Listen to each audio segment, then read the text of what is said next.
एक बार एक लड़का अपनी ज़िंदगी से परेशान होकर अपने गुरु के पास जाकर कहता है, गुरुजी मुझे पैसों की बहुत ज़रूरत है क्योंकि मैं चाहता हूँ मेरे माता पिता बहुत खुश रहें और मैं उन्हें सारी खुशियाँ दे सकूँ, लेकिन यह सब बिना पैसों के संभव नहीं है। यह सब सुनकर गुरु ने कुछ विचार किया और उसे एक जगह ले गए जहाँ बहुत सारे पत्थर पड़े हुए थे और बोले, इनमें से एक पत्थर ऐसा है जो तुम्हें अमीर बना सकता है, क्योंकि इस पत्थर को जब तुम किसी धातु पर रखोगे तो वह धातु सोने में बदल जाएगी और इस पत्थर की पहचान उसके तापमान से होगी। इसमें तुम जिस भी पत्थर को छुओगे वह ठंडा लगेगा और जो पत्थर किसी भी चीज़ को सोने में बदलेगा वह गर्म होगा।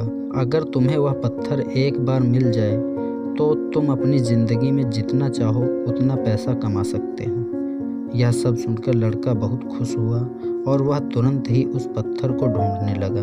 वह एक पत्थर अपने हाथ में उठाता और ठंडा लगने पर उसे समुद्र में फेंक देता, जिससे वह पत्थर उन पत्थरों में वापस न मिल जाए। इस प्रकार उस पत्थर को ढूंढते हुए उसे कई दिन बीत गए। जैसे ही 4-5 दिन हुए तो उसकी स्पीड बढ़ गई और वह पत्थर उठाता और ठंडा लगने पर समुद्र में फेंक देता।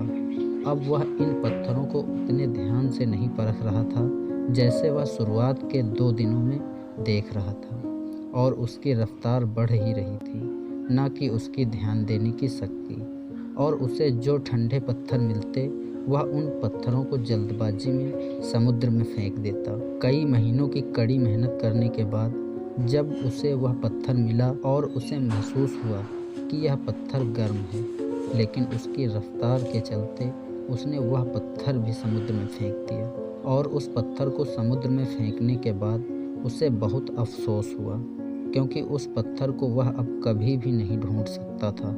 उसे बहुत दुख हुआ और सोचने लगा, काश मैं उस पत्थर को समुद्र में ना फेंकता तो आज हमारी ज़िंदगी बदल गई होती। दोस्तों, इस कहानी से हमें यह सीख मिलती है कि हमें किसी भी दिन को हल्के में नहीं लेना चाहिए और मुझे अपने अंदर हमेशा धैर्य बनाए रखना चाहिए। अगर आपने किसी भी अवसर को हल्के में लिया तो किसी भी चीज़ को हल्के में लेना आपकी आदत बन जाएगी। अगर किसी दिन कोई अच्छा सा अवसर भी आपके जीवन में आता है तो आप उसे हल्के में ले लोगे और फिर आपको पछतावा होगा। इसलिए हमें धैर्य रखना चाहिए, क्योंकि सफलता एक दिन में नहीं मिलती। दोस्तों, यह कहानी आपको कैसी लगी कमेंट में हमें ज़रूर बताना।